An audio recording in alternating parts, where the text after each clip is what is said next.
오늘 함께 읽은 본문 말씀을 가지고 하나님을 회복하라, 하나님을 회복하라 라는 제목으로 말씀을 증거하겠습니다. 세상의 죄악을 보면서, 죄악된 이 세상을 보면서 우리가 정말 해야 될 일이 많구나, 믿는 자로서, 성도로서 해야 될 일이 많구나 라는 생각들을 하게 됩니다. 그러면서도 참 끝이 없는 이런 죄악상을 보면서 과연 사람이 바뀔 수 있는 것인가? 이 땅에 우리가 선을 행하고 살아갈 때 과연 변화될 수 있을 것인가? 회복될 수 있을 것인가? 이런 질문을 하게 되기도 합니다.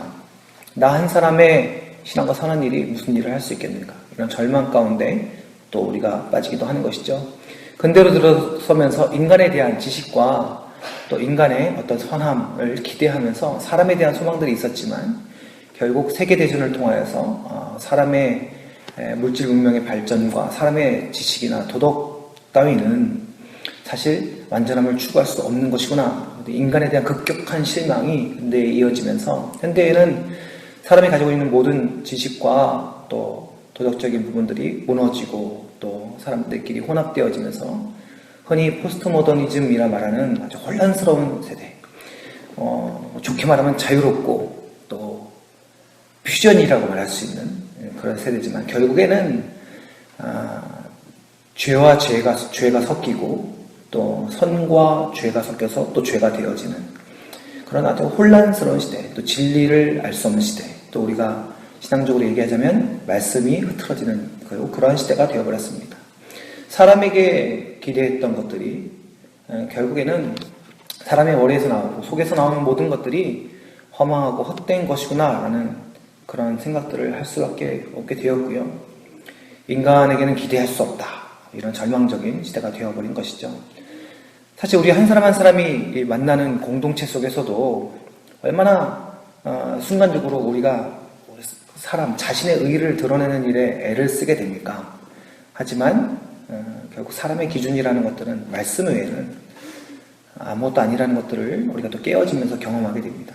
제가 경험했던 재미있는 것들이 있는데요. 제가 어떤 교회에 처음 부임해서 거의 이제 조그만 개척교회였습니다. 근데 화장실에서 너무 이 냄새가 심각하니까 아이디어를 낸 거예요, 제가. 원래는 이제 늘 바람, 냄새 빼는 환풍기 있잖아요. 그거를 이제 낮에만 돌리고 밤에는 불을 다 끄고 이제 가야 됐습니다. 상가에 있는 교회였으니까. 제가 아이디어를 냈어요. 밤새도록 돌리자, 환풍기를. 딱 했더니, 계신 어떤 이제 목사님께서, 그럼 불 난다. 큰일 난다. 막 이러면서 하는 거예요. 그래서, 그렇구나. 제가 몇 번 얘기했는데도 안 된다는 거예요. 그럼 큰일 난다. 큰일 날 소리 하지 마시라고 저를 혼내는 거였습니다. 그래서 혼났습니다. 몇 년이 지났어요. 몇 년이 지났고, 이제 그 목사님은 이제 사임을 하셨고, 성도들도 바뀌고, 이러면서 새로운 장로님이 오셨어요, 교회에. 이런저런 일들을 되게 잘하시는 그런 장로님이셨어요. 그래서 몇 년 동안 해결되지 않는 이 냄새의 문제를 가지고 또 논의를 했습니다. 장로님, 화장실에서 냄새가 납니다. 어떻게 해야 될까요? 그 쉬운 일을 가지고 이렇게 고민을 몇 년 동안 하셨어요. 환풍기를 밤새 틀어놓으시면 됩니다. 그래가지고 환풍기를 밤새 틀어놨습니다. 아예 그 장로님께서 스위치를 없애버렸어요. 누구도 끌 수 없게 환풍기를. 지금도 아마 돌아가고 있을 겁니다. 그 환풍기가. 제가 그때 딱 느꼈습니다. 이야, 제가 예전에는 정죄에 당하였던 이 지식이 여기서는 이게 진리가 되었구나 이러면서 그때 깨달은 것은 내가 뭘 경험 가지고 주장하지 말아야겠다 이런 생각들을 많이 하게 되었습니다. 사람의 지식이라는 것이 이렇게 더럽더라고요. 생각이 그렇습니다. 내가 경험한 게 옳고 이때 한번 되었으니까 됐어 하면서 우리는 우리의 경험을 말하고 주장하지만 결국 우리가 하나님 앞에 섰을 때 우리가 가지고 있던 경험이라는 것, 인간의 어떤 지식이라는 것, 그것이 더덥고 하나님 앞에서 얼마나 미약한 것인지를 다시금 깨닫게 되는 것입니다. 오늘 본문을 보면요. 인간의 그 모습이라는 것이 결국엔 그 속에 있는 것입니다. 인간이 수가 많아진다 할지라도 결국 그 속에서 만들어지는 것이 무엇인지를 우리들에게 여실히 보여주고 있습니다. 그것은 바로 인간의 죄성입니다. 죄가 드러나게 되는 것이죠. 2절부터 5절까지의 내용을 보면 일반적인 죄상이 나열되고 있습니다.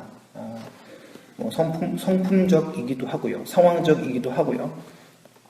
오직 저주와 속임과 살인과 도둑질과 간음뿐이요 포악하여 피가 피를 뒤이음이라.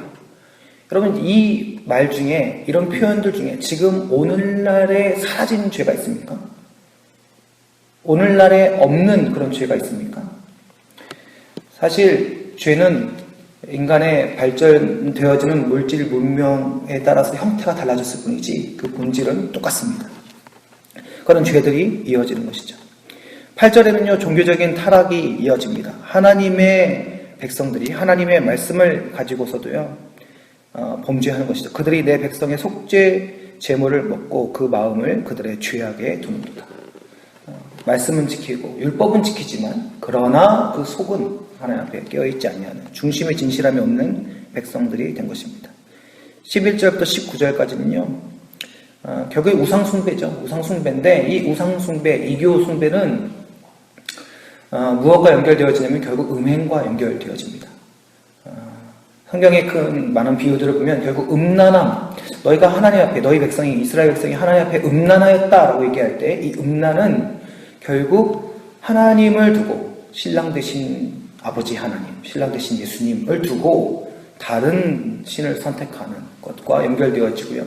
그리고 인간의 가장 큰 죄악, 음행을 또 연결지어서 얘기할 수 있는 것입니다.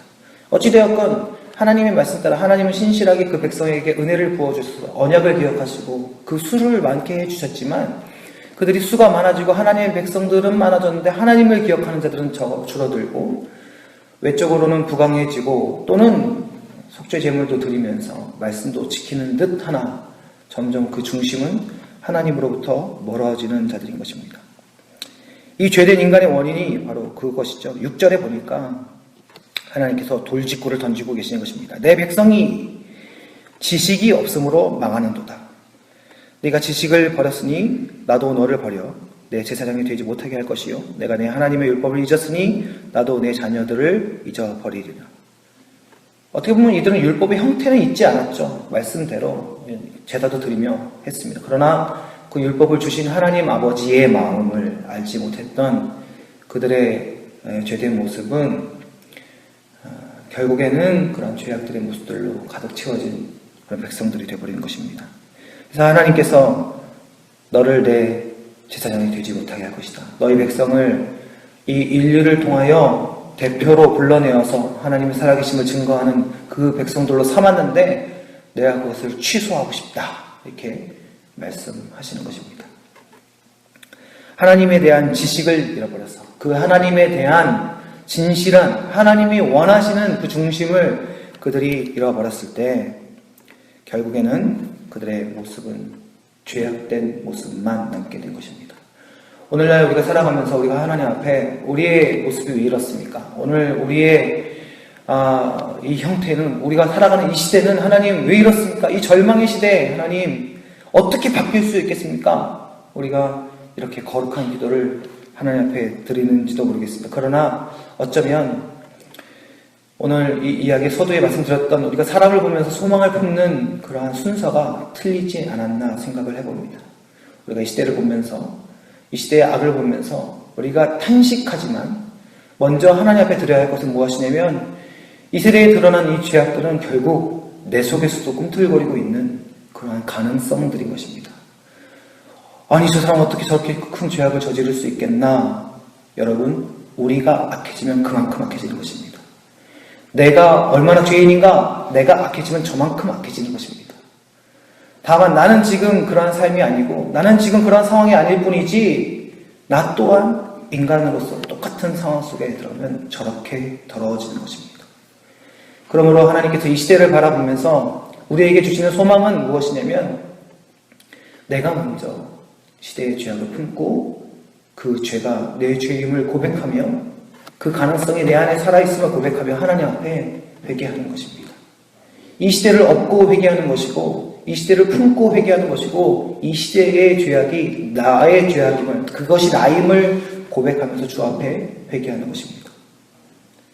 성도가, 믿음의 성도가 하나님 나라를 소망하고 품으며 이 땅의 죄악을 주 앞에 드리며 기도할 때 우리 눈앞에서는 어떤 역사적인 일, 어떤 위인들 같은 커다란 일이 이 시대 속에서 자랑할 만큼 일어나지는 않을지라도 하늘에서는 하나님이 찾으시는 그 한 사람, 하나님이 찾으시는 그 회개하는 그 백성, 하나님이 찾으시는 그 날마다 자기를 부인하고 자기 십자가를 지는 그 백성을 찾음으로 인하여서 천국에서는 잔치가 일어날 것입니다.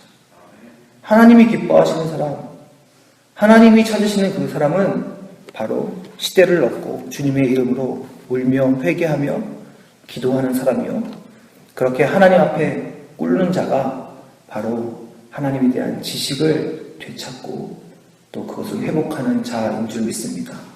사랑하는 성도 여러분, 오늘 우리는 또 기도하면서 하나님, 오늘 다시금 이 하루치를 하나님 앞에 살아드릴 것입니다. 주님, 우리가 하나님의 일을 하게 해주시옵소서. 우리가 하나님의 위대한 일들을 이루어갈 수 있도록 주님 도와주시옵소서. 주님, 우리가 죄와 싸워 이길 수 있도록 도와주옵소서.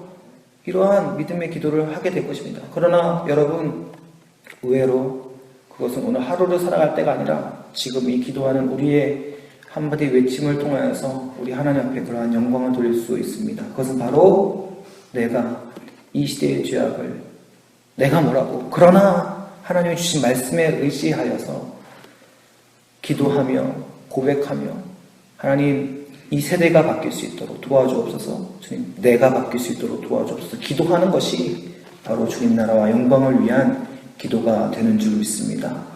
하나님을 향한 그 지식을 회복하는 것, 하나님을 향한 바람을 회복하는 것, 그것이 바로 오늘날 회개의 시작이요 또 하나님의 영광의 시작이 되는 줄 믿습니다. 하나님을 회복하십시오. 우리 목사님 어제 말씀하신 것처럼 하나님의 말씀을 기억하고 읊조리며 그 말씀과 동행하는 것이 바로 하나님과 동행하는 것입니다. 더불어 주 앞에 기도하며 그 말씀을 통하여 기도하고 또 우리가 그 말씀을 통하여 선을 행하며 삶을 행하는 것이 바로 아버지 하나님과 동행하는 것인 줄 믿습니다. 이 땅이 만족하며 이 땅에 드러날 믿음의 삶이 아니라 우리의 심령의 중심을 바라보며 잔치가 벌어집니다. 하나님이 기뻐하실 하나님 나라가 그 종을 치며 즐거워할 그 하나님의 일들을 오늘 우리의 중심 가운데 그리고 삶 가운데 행하며 이루어 나아가는, 하나님을 회복하는 믿음의 성도의 삶이 되시기를 주님의 이름으로 간절히 축원합니다. 기도하겠습니다. 아버지 하나님, 호세아가 그 백성들의 상황을 볼 때 하나님께서는 그 백성을 향하여 하나님의 진노를 예비하고 계셨습니다. 그 백성들의 죄악들을 다 지켜보고 계셨습니다.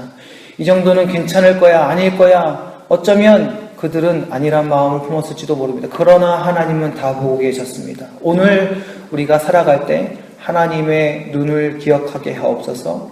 하나님을 향한 온전한 지식을 회복하게 하여 주시옵소서. 하나님을 회복하게 하여 주시옵소서. 그 하나님과 동행함으로 오늘 성도에게 요구하시는 하나님의 바람대로 오늘 우리가 살아드릴 수 있도록 주님 인도하여 주시옵소서. 믿음의 성도가 주 앞에 무릎 꿇어 나지막히 회개하며 기도할 때 그것이 바로 하나님을 기쁘시게 해드리는 능력의 기도가 되는 줄 믿습니다. 오늘 그렇게 우리가 하나님께 영광 돌릴 때에 우리가 알지 못하는 그 하나님의 빛된 영광이 우리의 삶 가운데 가득하여 우리를 보고 먼저 믿지 아니하는 자들이 살아계신 하나님 보고 고백할 수 있도록 오늘도 우리를 사용하여 주시옵소서. 주께서 오늘도 우리를 그렇게 부르시고 오늘도 우리와 그렇게 동행하여 주실 줄 믿사오며 우리 구주 예수 그리스도의 이름으로 간절히 기도